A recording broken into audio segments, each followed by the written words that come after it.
Hello everyone, আসসালামু আলাইকুম। সবাইকে কেমন আছেন সবাই? আশা করি আপনারা সবাই ভালো আছেন।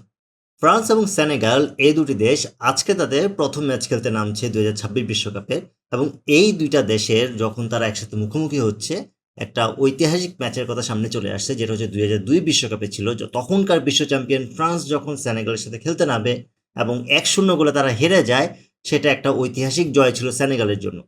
ঠিক এই দুটি দলই আলটিমেটলি ২৪ বছর পরে এসে তারা ২০২৬ বিশ্বকাপে নিজেদের প্রথম ম্যাচ খেলতে নামছে এবং সেই ম্যাচের রেজাল্টই আলটিমেটলি এই ম্যাচের রেজাল্টের উপরে একটা প্রভাব ফেলবে।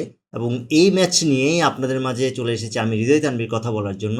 এবং আজকের এই ভিডিওতে আমরা কথা বলবো এই ম্যাচের প্রেডিকশন এবং কোন দল কেমন খেলতে পারে তা নিয়ে।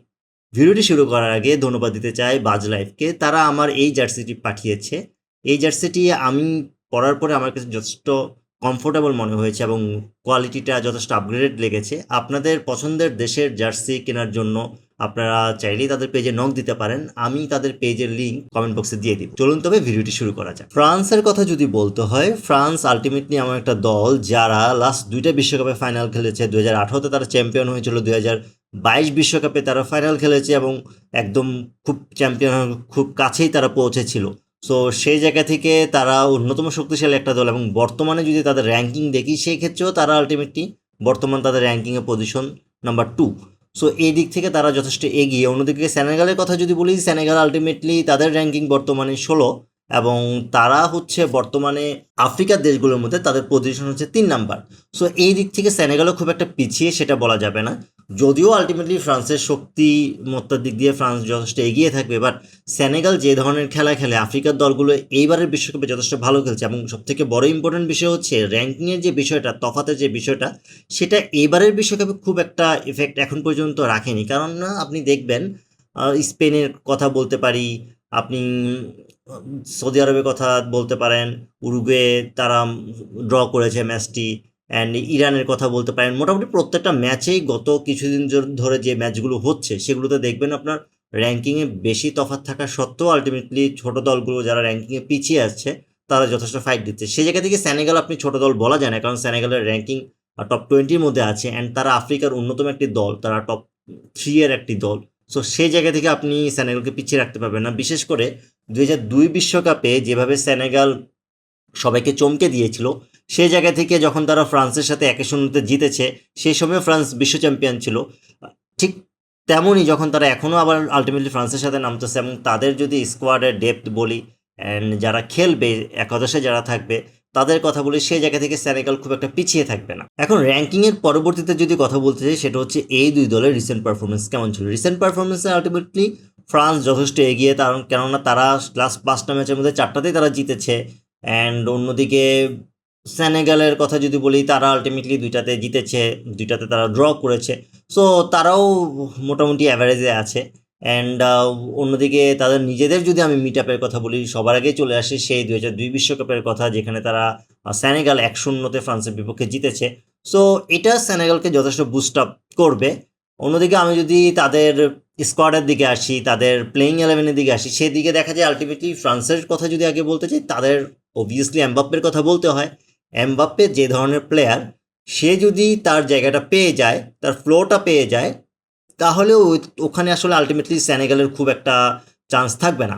অ্যান্ড সবথেকে বড় যে ব্যাপারটা থাকে সেটা হচ্ছে আহ, ফ্রান্সের কিন্তু এমবাপ্পে ছাড়াও আরও প্লেয়ার আছে, ড্যাম্বেলে আছে, চুয়ামিনি আছে। সো তাদের কথা বলতে হয়, অলিজের কথা বলতে হয়। সো এই ব্যাপারগুলো আলটিমেটলি সেনেগালের জন্য একটু টাফ হয়ে যাবে। বাট সেনেগালের কথা যদি বলি, সেনেগালে সাদিও মানের কথা তো অবশ্যই আসবে। সেই সাথে তাদের যে প্লেয়ারগুলো খেলছে, তাদের ম্যাক্সিমাম প্লেয়ারই ফিজিক্যালি খুব স্ট্রং অ্যান্ড সেনেগাল যথেষ্ট গুছানো খেলা খেলতে পছন্দ করে। তাদের কাউন্টার অ্যাটাকটা তাদের খুব সবথেকে শক্তিশালী একটা জায়গা, স্ট্রং একটা সাইড। যদিও তারা কাউন্টার অ্যাটাক ছাড়াও লাস্ট কিছু ম্যাচে তারা হচ্ছে পসেশনের দিকে ফলো করতেছে, ফোকাস করতেছে। তারা পসেশন রেখে, মানে নিজেদের দিকে বলটা রেখে, বেশিরভাগ সময় নিজেদের দিকে বল রেখে একদম শুরু থেকে পাস দিয়ে বিল্ড আপ করে গোল দেওয়ার যে প্রবণতা, সেটার দিকে তারা ফোকাস করতেছে। সো তারা যখন দুইটা জিনিস একসাথে ম্যাচ করতে পারবে, সেক্ষেত্রে তাদের ক্ষেত্রে আরও ইজি হয়ে যাবে যে প্রতিপক্ষের সাথে গোল দেওয়ার যে ব্যাপারটা চলে আসে, সেটাতে তারা আরেকটু বেনিফিটেড হবে। কিন্তু দিন শেষে আপনার যখন ফ্রান্সের কথা বলবো, ফ্রান্সের টপ যে প্লেয়ারগুলো আছে, বা ফ্রন্টে যে প্লেয়ারগুলো আছে তাদেরকে সামলানোটাই সেনেগালের জন্য সবথেকে বড় একটা চ্যালেঞ্জ হয়ে যাবে।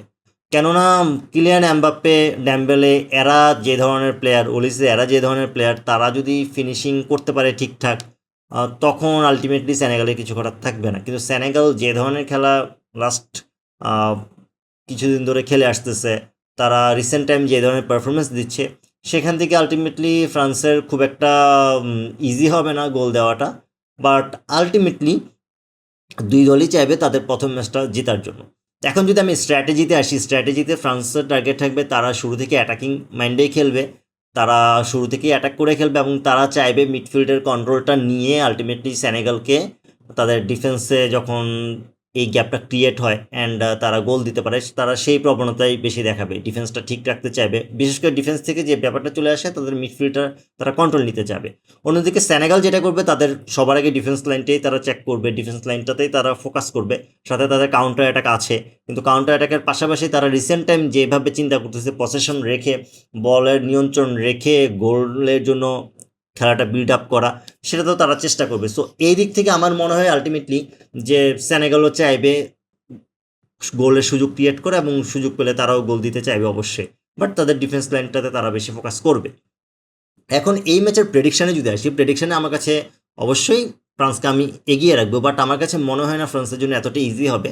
সো এখানে একটা হাই চান্স আছে যে ম্যাচটা ড্র হওয়ার চান্স আছে।